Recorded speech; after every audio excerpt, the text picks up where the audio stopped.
네, 오늘 주시는 하나님의 말씀 열왕기하 4장입니다. 열왕기하 4장 38절에서 44절의 말씀입니다. 구약성경 567쪽입니다. 열왕기하 4장 38절에서 44절의 말씀 교독으로 봉독하겠습니다. 엘리사가 다시 길갈에 이르니 그 땅에 흉년이 들었는데 선지자의 제자들이 엘리사의 앞에 앉은지라. 엘리사가 자기 사환에게 이르되 큰 솥을 걸고 선지자의 제자들을 위하여 국을 끓이라 하매 한 사람이 채소를 캐러 들에 나가 들포도 덩굴을 만나 그것에서 들호박을 따서 옷자락에 채워가지고 돌아와 썰어 국 끓이는 솥에 넣되 그들은 무엇인지 알지 못한지라. 이에 포다가 무리에게 주어 먹게 하였더니 무리가 국을 먹다가 그들이 외쳐 이르되 하나님의 사람이여 솥에 죽음에 독이 있나이다 하고 능히 먹지 못하는지라. 엘리사가 이르되 그러면 가루를 가져오라 하여 솥에 던지고 이르되 퍼다가 무리에게 주어 먹게 하라 하매 이에 솥 가운데 독이 없어지니라. 한 사람이 바알 살리사에서부터 와서 처음 만든 떡 곧 보리떡 20개와 또 자루에 담은 채소를 하나님의 사람에게 드린지라. 그가 이르되 무리에게 주어 먹게 하라. 그 사환이 이르되 내가 어찌 이것을 100명에게 주겠나이까 하나 엘리사는 또 이르되 무리에게 주어 먹게 하라. 여호와의 말씀이 그들이 먹고 남으리라 하셨느니라. 그가 그들 앞에 주었더니 여호와께서 말씀하신 대로 먹고 남았더라. 아멘. 오늘 이 시간에는요 궁핍함을 채우는 기적이라는 제목으로 열왕기하 4장의 말씀을 나눕니다. 여러분, 성경에 보면요 여러 기적의 이야기가 많이 나오죠, 그렇죠? 성경에 보면 기적의 이야기가 많이 나오는데 크게 보면요 성경에 나오는 기적 한 3가지로 이야기할 수 있을 것 같아요.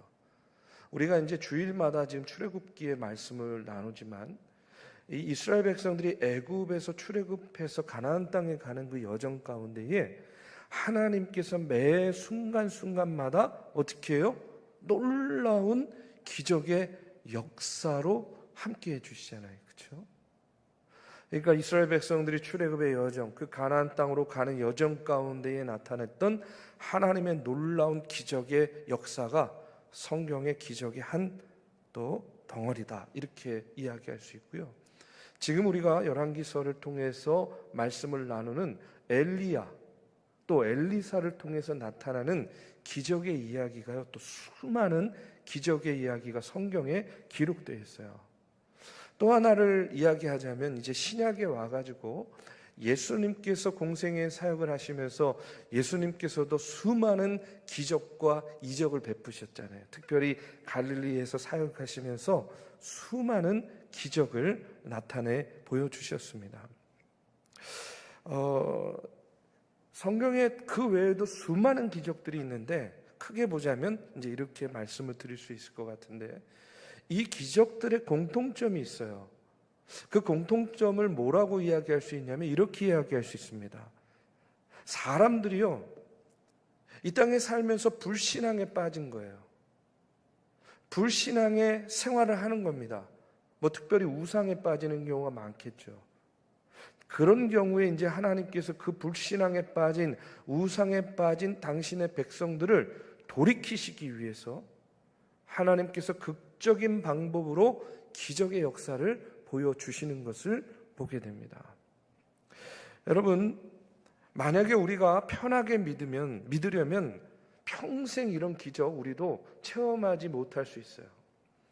그런데 하나님의 말씀을 붙잡고 우리가 복음의 최전방에 서가지고요 막 영적 싸움을 막 하게 되면 그 영적 싸움이 크면 클수록 강하면 강할수록 하나님께서는요 어떻게 역사하시느냐? 저는요 기적으로 역사하신다고 믿습니다. 그러니까 우리가 복음의 최전방에 서서 영적 싸움을 해야만 이와 같은 하나님의 놀라운 기적을 경험할 수 있다라는 거죠. 근데 우리가 분명히 알아야 될 것은 뭐냐면 이런 겁니다. 모세에게 나타난 기적, 엘리야와 엘리사에게 나타난 기적, 예수님에게 나타난 기적도 마찬가지인데 중요한 건 뭐냐면 그 기적을 이루는 놀라운 권능이 누구에게로부터 오는 거냐, 이것을 잊으면 안 되는 거예요. 여러분, 우리가 이제 이 땅에서 사니까 막 기적이 일어나요. 막 옛날에 그 신유 집회 많이 하고 그랬잖아요. 그렇죠? 예.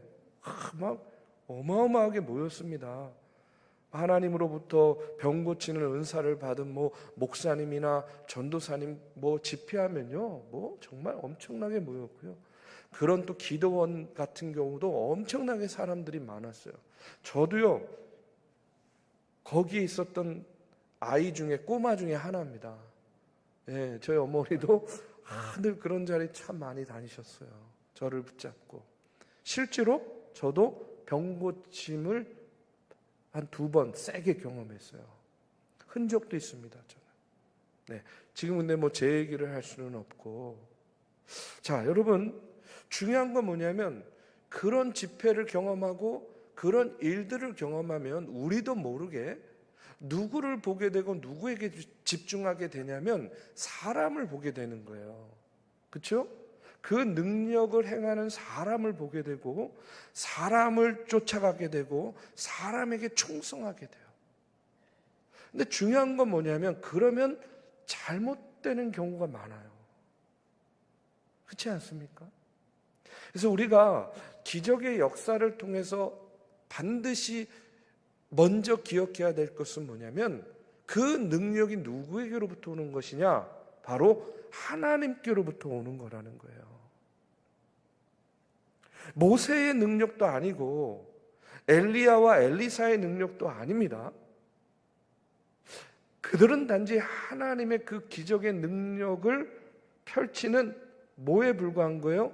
도구에 불과하다는 거예요. 우리가 이 사실을요 분명히 먼저 기억해야 되는 거예요. 여러분, 신약에 와서도 성경에 보면 베드로와 요한이 성전 미문에서 구걸하는 안진뱅이를 일으켜 세웁니다. 놀라운 기적이죠.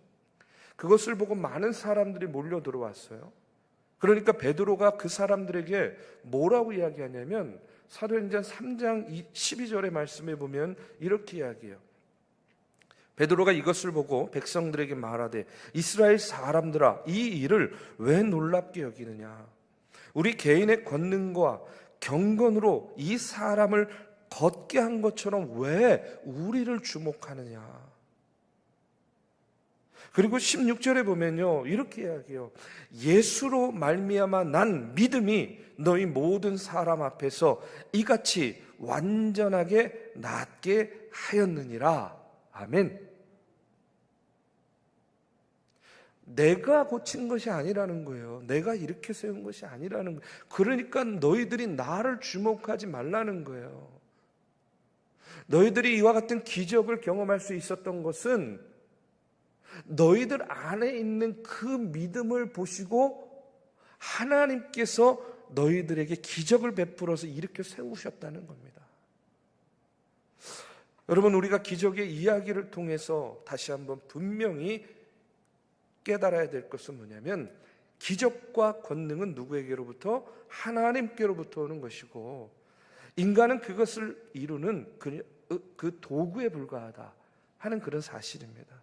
오늘 보면 열왕기하 4장의 말씀에도 보면 엘리야의 제자 엘리사가요 엘리야와 같은 능력으로 기적을 막 이루는 것을 보게 돼요. 놀라운 것은 뭐냐면요 엘리사는요 기적을 행하는데 다른 선지자나 예언자들과는 좀 다르게 너무나 수월하게 기적을 일으켜요. 그러니까 보통은 막 기적이 필요할 때는요 엘리야도 그러지 않았습니까? 하나님께 기도하잖아요. 하나님 나에게 능력을 주세요 이러면서 하나님께 기도하고 간구할 때에 하나님께서 그 기도와 간구에 대한 응답으로 기적을 베푸시는데 엘리사의 기적을 보면요 그냥 이렇게 턱 기적을 행해요. 조금 다릅니다. 어떤 기적들, 이런 기적들을 보면요 이렇게 하나님의 기적이 엘리사에게는 이렇게 수월하게 일어날까 이런 생각들을 하게 되죠. 그런데 여러분, 저는 그렇게 생각해요. 엘리사가 평소에 그만큼 하나님과 영적으로 교제하는 그런 선지자였기 때문이었다고 생각해요. 그러니까 평소에 하나님과 그렇게 영적으로 교제를 하니까 어떤 순간에 하나님께서 엘리사의 마음을 아시는 거예요. 그리고 엘리사에게 필요한 것들을 주시는 거예요. 그것이 바로 기적으로 나타나는 거라는 겁니다. 열왕기하 4장에 엘리사가 행한 기적이 나오죠. 지난 시간 수넴 여인의 아들을 살리는 기적이 나타났고요. 이제 오늘 말씀에 보면 또 다른 두 가지의 기적의 이야기가 나옵니다. 지금 엘리사가 그의 제자들이 머물고 있는 길갈 땅에 오늘 말씀에 보니까 심한 흉년이 들었어요. 38절에 보니까 엘리사가 다시 길갈에 이르니 그 땅에 흉년이 들었는데 선지자의 제자들이 엘리사의 앞에 앉은지라. 여러분, 우리가 구약의 말씀을 읽을 때에 그 땅에 기근이 들었다라는 그런 기록이 나오면요, 우리가 이렇게 깨달아야 돼요. 그 땅에 기근이 들었다. 기근이라는 것은요, 이스라엘 백성들이 하나님을 떠났을 때 주로 오는 거예요. 그러니까 구약을 읽으면서 대부분 기근의 이야기가 나오면 이스라엘 백성들의 영적인 상태가 어떠한지를 보면 알 수 있어요. 이스라엘과 하나님과의 관계가 막히고 닫혔을 때에 하나님께서 하늘을 닫으시는 거예요. 가나안 땅은요, 기근이 오면요, 농사가 불가능합니다. 왜 그러냐면요, 가나안 땅, 팔레스타인 땅은요, 천수답이라 그래가지고, 여러분 천수답 아시죠? 그러니까 저수지나 뭐 이런 것들이 없어요. 뭐 지하수, 뭐 펌프나 이런 관계 시설이 없는 거예요. 이 땅은요, 오로지 하늘에서 내리는 비, 하늘에서 비를 내려줘야만 그 물을 머금고 농사를 지을 수 있는 땅이 바로 천수답입니다. 그게 이제 여러분 비가 안 오면 어떻게 되는 거예요? 그러면 농사 못 짓는 거예요. 그러니까 이스라엘과 하나님과의 영적인 관계가 잘못되면요, 하나님께서 어떻게 하셨어요? 하늘을 닫으시는 거예요. 비를 안 내려주시는 거죠. 그러면 그 땅에 뭐가 들 수밖에 없어요? 기근이 들 수밖에 없는 거예요. 신명기 11장의 말씀에 보면요, 명확하게 나옵니다. 신명기 11장의 말씀에 보면요, 하나님께서 이스라엘 백성들에게 이렇게 이야기해요. 너희가 이제 들어갈 가나안 땅은 산과 골짜기가 많아서 하늘에서 내리는 비를 흡수해야만 농사를 지을 수 있는 땅이다. 그런데 내가 친히 그 땅을 보살피겠다. 너희가 내 명령을 철저히 지키고 마음을 다해서 여호와 하나님을 섬겨라. 그러면 내가 철을 따라 비를 내려주겠다. 곡식과 포도주와 기름진 것들을 마음껏 먹게 해주겠다. 그런데 만일 너희가 여호와를 떠나서 다른 신을 섬기게 되면 하나님의 진노로 하늘을 닫을 것이다. 비를 내리지 않고, 그러면 너희는 밭에서 아무것도 거두지 못하게 될 거야. 너희는 주님이 주신 기름진 땅에서 아무것도 얻지 못하고 망할 것이다. 어떻게 하면? 너희가 나를 떠나면. 여러분, 이것이요, 하나님께서 이스라엘 백성들에게 신명기 11장의 말씀을 통해서 너희들에게 주고자 하는 가나안 땅이 어떤 땅이고 그곳에서 너희들이 어떻게 해야 되는지를 명확하게 알려주고 있는 겁니다. 여러분, 약속의 땅에서 흉년이냐 아니면 풍년이냐, 이것을 결정하는 것은 뭐냐면 하나님 안에 거하느냐 거하지 않느냐예요. 하나님 안에 거하면 약속의 땅에 뭐가 와요? 비가 옵니다. 그래서 그 비를 통해서 뭘 질 수 있어요? 농사를 질 수 있고 땅의 소산과 기름진 것을 먹을 수 있어요. 그런데 반대로 하나님을 떠나 다른 신을 섬기게 되면 뭐예요? 약속의 땅에서 하늘이 닫히는 거예요. 그렇기 때문에 여러분, 구약의 말씀을 통해서 그 땅에 기근이 들었다 혹은 흉년이 들었다 그러면 하나님의 백성들, 특별히 불순종한 하나님의 백성들에게 내리는 하나님의 채찍이고 징계일 수 있다 하는 사실을 우리가 다시 한번 먼저 기억해야 됩니다. 흉년으로 인한 굶주림, 얼마나 고통스럽습니까? 얼마나 견디기 어렵습니까? 그런데 그 흉년으로 인한 배고픔의 고통은 누구도 예외일 수가 없는 거예요. 그 땅에 있는 자는 누구나 다 그 흉년 때문에 배고픔을 겪을 수밖에 없어요. 엘리사 선지자도 예외는 아닙니다. 그의 제자들도 예외가 아니었어요. 함께 고통을 받는 거예요. 여러분, 이 모습을 통해서 깨닫는 것이 있습니다. 그것이 뭐냐면 이런 거예요. 예수 믿는다고 해가지고 여러분 병들지 않습니까? 예수 믿는다고 해가지고 삶에 아무런 문제가 없나요? 그렇지 않잖아요. 예수 믿어도 병 걸리고, 예수 믿어도 직장 잃고, 예수 믿어도 사업이요 잘 됐다가도 꼬꾸라지고, 예수 믿어도 자녀들이 잘못된 길로 빠져가지고요 늘 눈물 지을 수밖에 없고. 여러분, 엘리사라고 해서 그의 제자들이라고 해서 이와 같은 흉년의 고통에서 면죄부를 받을 수 있는 것이 절대 아니었다는 거예요. 그런데 중요한 건 뭐냐면 저는 그렇게 믿습니다. 그래요, 예수 믿어도 이 땅에서의 삶이 다 비슷비슷해요. 그런데 다른 게 있다는 거예요. 우리 믿는 자들과 믿지 않는 자들의 다름이 있어요. 그게 뭐냐면 흉년으로 인한 고난은 다 똑같을지 모르지만 우리 믿는 자들에게는요 하나님께서 피할 길로 인도해 주신다는 거예요. 여러분, 믿으시기를 주님의 이름으로 축복합니다. 저는요 이제까지 인생의 흉년 가운데 하나님께서 이렇게 저렇게 피할 길, 때로는 대로를 열어주실 때도 있었지만 때로는요 골목길, 때로는 새길, 이렇게 인도하셨어요. 여기까지 올 수 있었습니다. 흉년, 기근의 고통은 예외가 없을지 모르지만 그 가운데에서 믿는 자와 믿지 않는 자의 차이는 뭐냐? 믿는 자에게는요 하나님께서 피할 길을 내주신다는 거예요. 저는 그 피할 길이 뭐냐? 오늘 말씀에 나오는 기적이라고 생각합니다. 38절에서 40절의 말씀에 보니까 이제 이런 말씀이 나와요. 엘리사가 자기 사환에게 이르되 큰 숯을 걸고 선지자의 제자들을 위하여 국을 끓이라매 한 사람이 채소를 캐러 들에 나가 들포도 덩굴을 만나 그것에서 들호박을 따서 옷자락에 채워가지고 돌아와 썰어 국 끓이는 솥에 넣되 그들은 무엇인지 알지 못한지라 이에 퍼다가 무리에게 주어 먹게 하였더니 무리가 국을 먹다가 그들이 외쳐 이르되 하나님의 사람이여 솥에 죽음의 독이 있나이다 하고 능히 먹지 못하는지라. 여러분 다 이 모습 상상이 되시죠?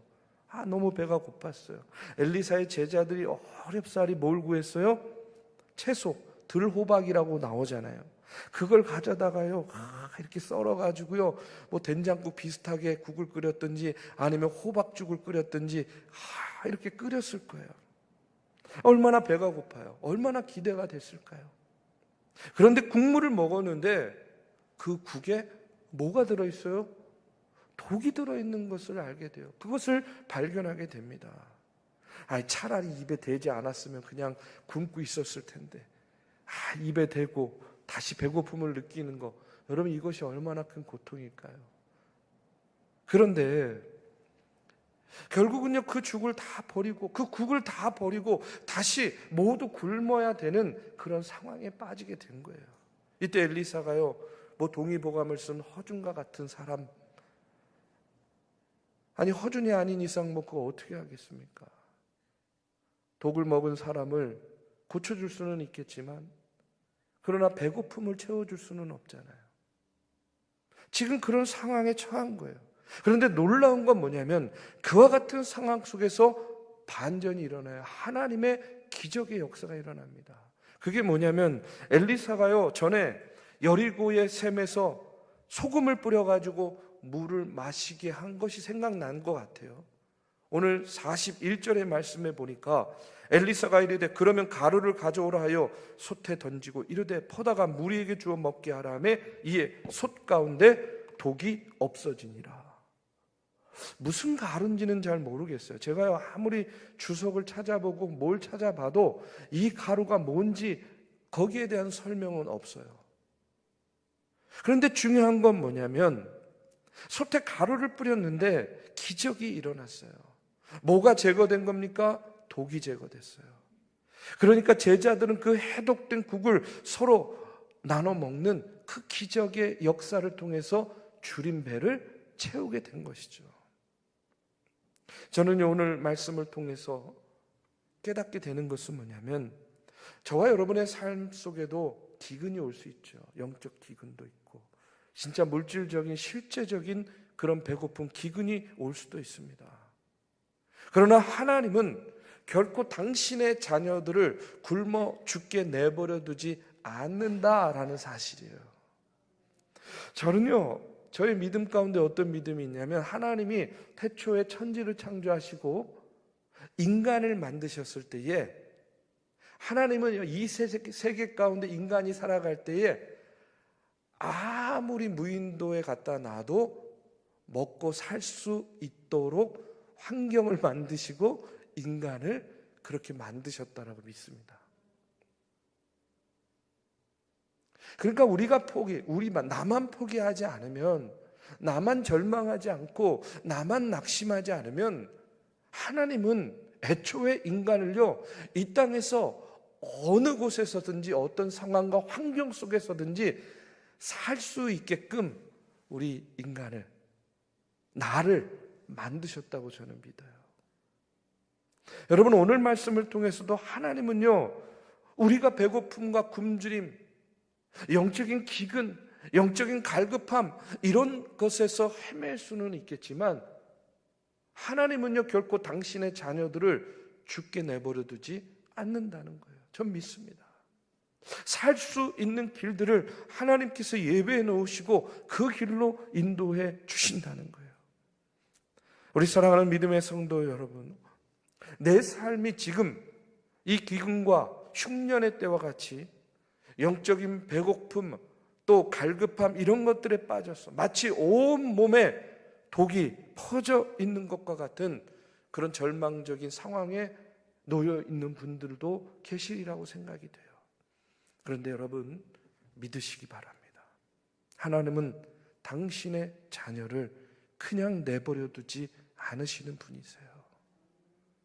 피할 길을 내주십니다.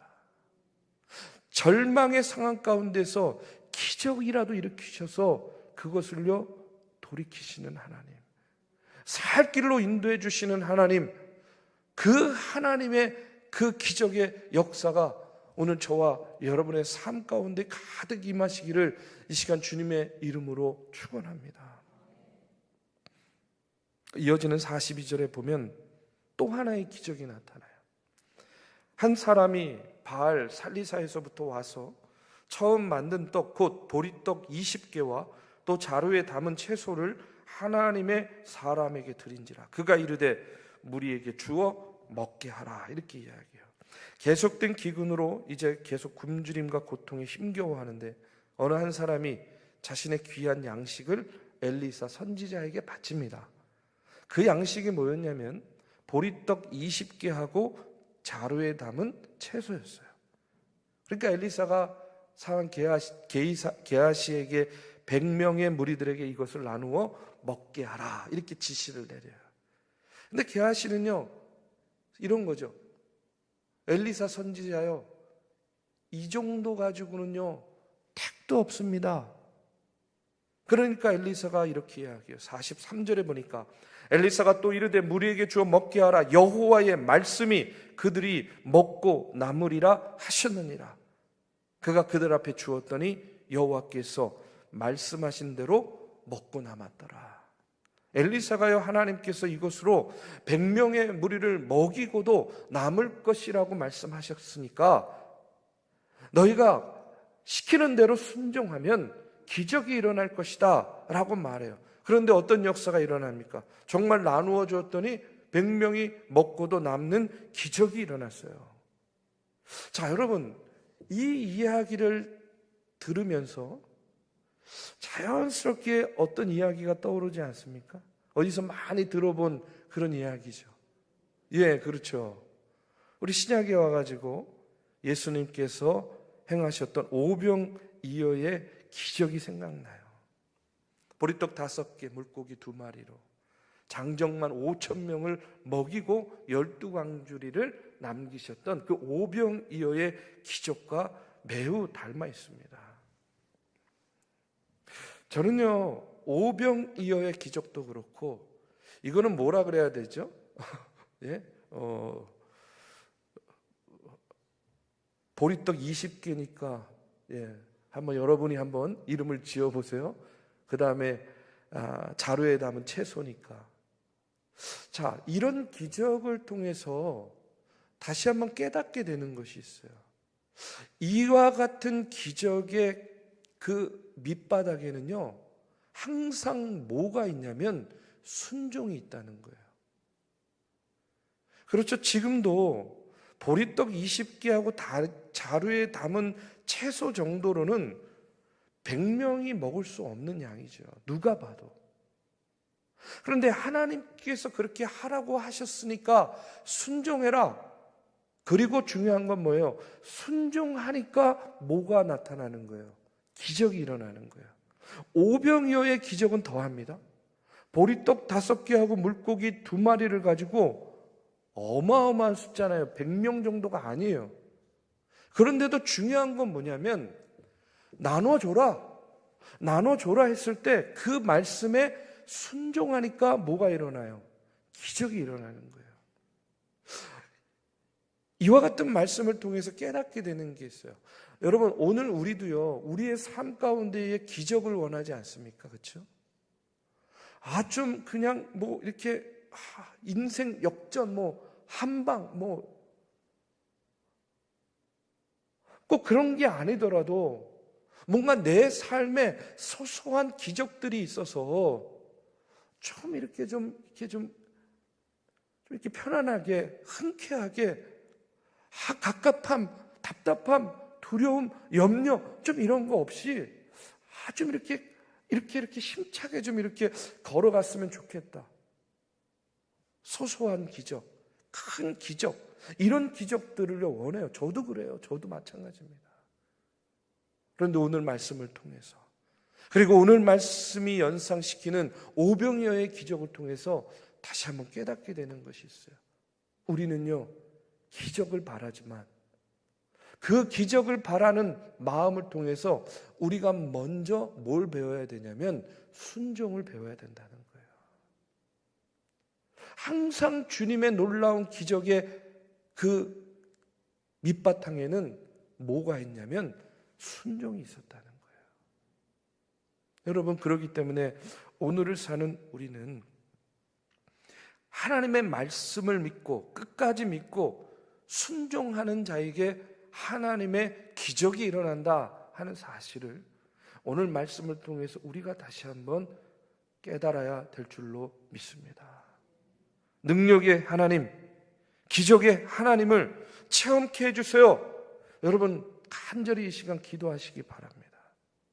하나님께서 여러분의 부르심에 응답하시고 여러분의 삶 가운데에 기적의 역사로 함께 해주실 줄로 믿습니다. 그리고 또 한 가지 잊지 말고 기도해야 될 것은 하나님, 내가 순종함으로, 내가 하나님의 말씀을 끝까지 믿고 순종함으로 하나님 기적의 주인공이 되게 해 주시옵소서. 나의 영적인 갈급함, 나의 세상적인 그런 부족함, 이 모든 것들을 하나님께서 나의 순종을 통해서 채워주시는 그 기적의 역사를 경험하게 하여 주시옵소서. 오늘 그와 같은 깨달음으로 여러분, 기적을 바랬지만 순종을 배워가는 저와 여러분이 되시기를 주님의 이름으로 축복합니다.